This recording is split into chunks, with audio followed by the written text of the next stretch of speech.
경기도 의료원 파주병원 일반외과 과장을 맡고 있는 우중경 교수가 환자 상태를 꼼꼼히 살펴봅니다.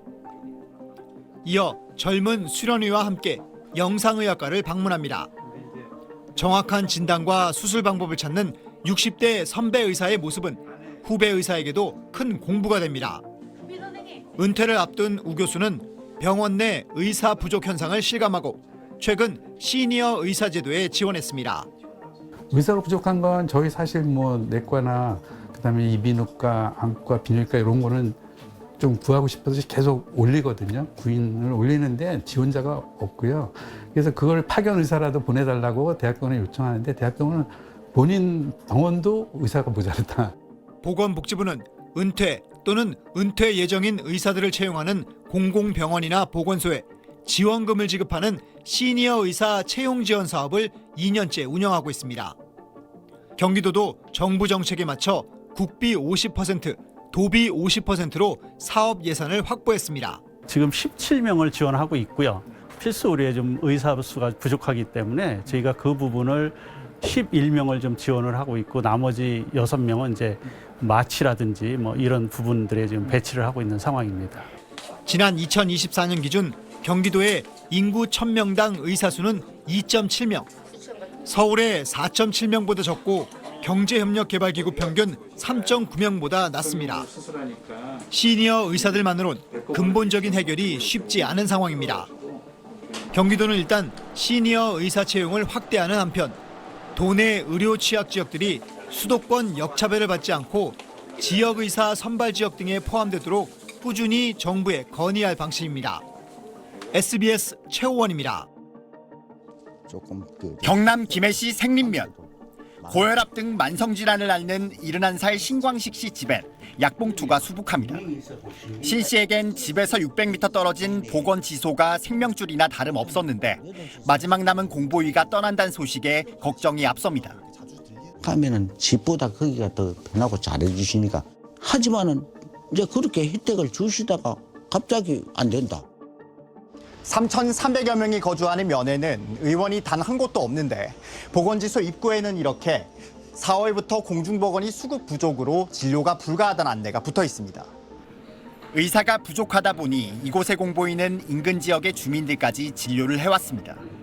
버스 기다리면 2시간, 3시간 기다려야 시내 나오고 하니까 아주 불편이 많아가 지금 서로 걱정을 서로 물어보고 이제 완전 캄캄하게 그냥 암흑이지. 군복무 대신 3년간 대체 복무를 하는 공보위는 매년 4월에 전역하고 신규 충원하는 구조입니다. 그런데 현역 복무 기간이 공보위 종사 기간의 절반에 불과한 데다 현역 병장 월급도 올라 공보위 급여와 별반 차이가 안 나다 보니 최근 5년 새 공보위 종사를 택한 의사가 3배 넘게 줄었습니다. 현역병 자체가 너무 메리트가 사실 좋다 보니까 이제는 빨리 하고 나올 수 있는 게 아무래도 사실 그게 1번인 것 같고.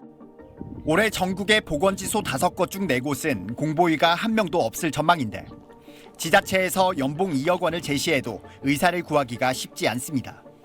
정부는 화상장비로 민간병원 의료진 진료를 받는 원격 협진, 보건소 의료진과 영상통화를 하는 비대면 진료 등을 확대한다는 방침입니다. 하지만 한계가 있습니다. 어르신들이 심각한 뇌졸중이나 이런 사인들을 이렇게 잘 모르고 그냥 체해서 왔다 이런 경우들이 많거든요. 저희도 사실은 의사가 아니니까 100% 구분이 안 되는데 화면으로 봐서는 더 안 될 것 같고. 가뜩이나 부실한 지역 의료가 공보위 대거 이탈로 더 위태로워지고 있습니다. 네, 이 문제를 취재한 한성희 기자와 자세한 이야기 나눠보겠습니다. 한 기자, 공보위 부족 문제 올해가 유독 더 심각하다면서요? 네, 앞서 지적한 대로 공보위는 매년 줄어드는 추세인데 올해 새로 편입되는 공보위는 98명으로 지난해 대비 60.8% 줄었고요. 네.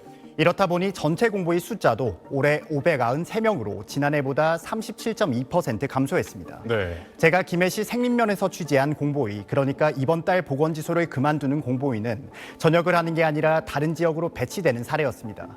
생린면보다 더 열악한 지역으로 보내지는 건데 공보위가 부족하다 보니 그 영향이 연쇄적으로 다른 지역에 미치고 있는 겁니다. 네, 정말 충원이 시급한 상황인 것 같은데 정부 대책 나온 게 있습니까? 네, 정부는 현재 500곳 넘는 보건지소 가운데 150여 곳에는 의사인 공보의 대신 간호사를 투입하는 방안을 검토하고 있습니다.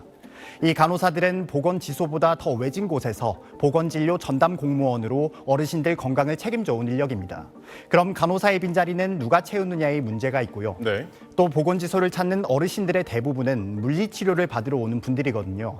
그런데 물리치료는 현행법상 의사 처방이 필수적이라 간호사 배치로 대체될지는 의문입니다. 네. 어제 발표된 정부 추경안에는 공보의 급감에 따른 의료 공백 해소를 위해 진료 인력을 늘리는 내용이 담겼습니다.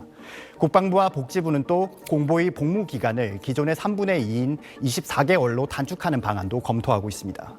네, 한성희 기자 잘 들었습니다. 경기도 이천시는 보건소와 5개 보건지소를 운영하고 있습니다. 3년 전까지만 해도 공중보건의 9명이 근무했는데 인력난으로 올해 배정된 보건의는 단 2명에 그쳤습니다. 보건의가 너무 부족하다 보니 만족할 만한 공중보건 서비스 제공이 힘든 상황입니다. 진료가 매일 이루어져야 되는데 이루어지지 못하는 부분과 취약계층에 대해서 다양한 서비스를 더 방문해서 제공을 해드려야 되는데 충분하지 못한 부분에 대해서 좀 안타까움이 있습니다. 인력난 부담을 덜기 위해 이천시가 지난해 도입한 제도가 시니어 의사 지원 사업입니다. 이천시에서 40년 넘게 개업의사로 일하다 은퇴한 70대 의사를 지난해 2월부터 전일 근무제로 채용한 것입니다. 시니어로서 이렇게 쓰임 받을 수 있다는 게 너무 감사하다는 그런 생각이 들어가지고 열심히 지금 즐겁게 기쁘게 일을 하고 있습니다. 보건소는 진료 공백을 크게 줄였고 시민들의 호응도 좋습니다. 아픈 거에 대해서 이제 경험이 많으시니까 잘 알아서 처방이 잘 되니까 그래서 좋아요. 주민들이 반응이 상당히 좋습니다. 그래서 앞으로 이렇게 연세 많으신 분들도 우리가 더 모실 수만 있다면은 여러 군데에서 활동을 하시면 좋을 것 같아요. 이천시는 시니어 의사 인력풀이 제한적인 만큼 다른 대안도 모색하고 있다고 밝혔습니다. SBS 유용수입니다. 경남 합천군에서 공중보건의들의 복무 만료가 오는 4월로 몰리면서 군이 신규 관리 의사 채용에 나섰으나 지원자가 없어 의료 공백 우려가 커지고 있습니다. 최근 합천군에 따르면 현재 군내 복무 중인 공보의 27명 가운데 의과, 치과, 한의과를 포함한 17명, 63%가 4월 복무 만료를 앞두고 있습니다. 이에 군 보건소는 진료 공백을 메우기 위해 일반의 자격의 의사 1명 채용에 나섰습니다. 지난달 초 1차 공고 당시 일당 60만 원을 제시했으나 지원자가 단 1명도 나타나지 않았습니다. 같은 달 중순 2차 공고에선 일당을 100만 원까지 크게 올렸습니다. 일당 100만 원은 20일 근무 기준 월급으로 환산할 경우 약 2천만 원에 달하는 고액 봉급이지만 여전히 지원자는 없었습니다. 군은 이달 12일까지 3차 공고를 진행 중이지만 여전히 지원 사례는 없는 것으로 알려졌습니다. 합천은 서울시의 약 1.6배에 달하는 면적이지만 인구 밀도가 낮고 고령화율이 40%에 육박해 지역 내 공공의료 의존도가 절대적입니다. 군은 보건복지부와 경남도로부터 인력 부족으로 인해 올해 신규 공보의 배정 인원이 예년보다 크게 줄어든다는 안내를 받은 상태입니다. 이에 군은 관계기관과 협력해 대책을 마련하는 등 인력 확보에 총력을 다할 계획입니다. SBS 신정은입니다.